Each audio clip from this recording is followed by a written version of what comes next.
Hello everyone, welcome to my new blog. আজকে সকাল সকাল ছাদে চলে এসেছি আমার ছাদ বাগানের গাছগুলো জল দেওয়ার জন্য।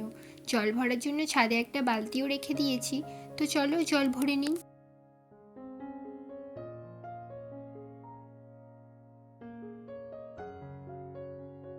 এদিকে দেখাই, ওই যে দূরে দেখতে পাচ্ছ ট্রাক্টরে জমি চষছে। আসলে আলু বসানোর সিজন চলে এসছে, তো তাই জমিগুলো চাষা হচ্ছে। আর এদিকে দেখো আমার বালতিতে জল ভর্তি হয়ে গেছে। চলো তবে গাছগুলো জল দিয়ে দিই।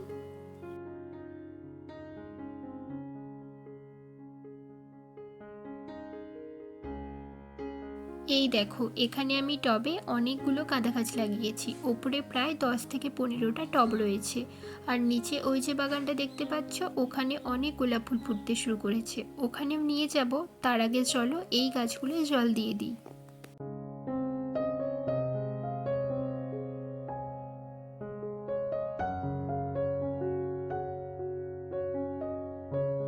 এই যে জবা গাছটা দেখতে পাচ্ছ, এটা আমি এবারে শীতের স্টার্টিংয়ে কিনে এনে বসিয়েছিলাম। প্রতিদিন একটা থেকে দুটো ফুল ফোটে, কিন্তু জানি না প্রতিদিন সকালে এসে দেখি ফুলের পাপড়িগুলো কিসে ছিঁড়ে দেয়। তো মনটা একটু খারাপ হয়ে যায়, কিন্তু বুঝতে পারি না এটা কি করে হচ্ছে।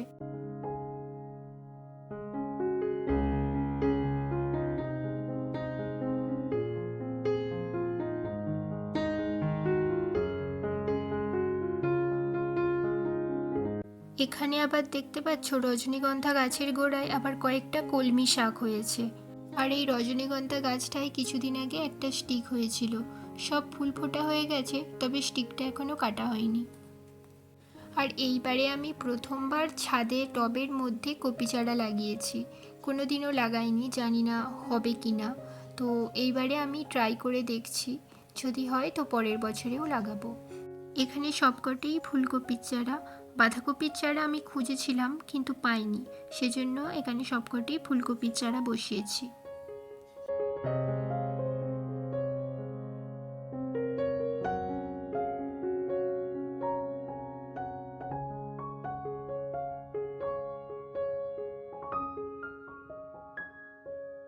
ওপরের বাগানে প্রত্যেকটা গাছে আমার জল দেওয়া হয়ে গেছে, তবে চলো এবার নিচের বাগানে যাই।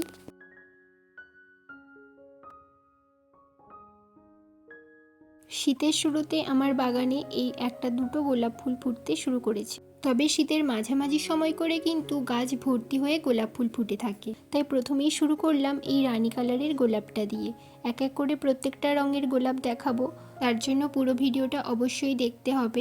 আর ভিডিওটা যদি ভালো লাগে তাহলে অবশ্যই ভিডিওটা লাইক করে দিও, আর নতুন নতুন আপডেট পাওয়ার জন্য চ্যানেলটা সাবস্ক্রাইব করে রেখো। টাটা।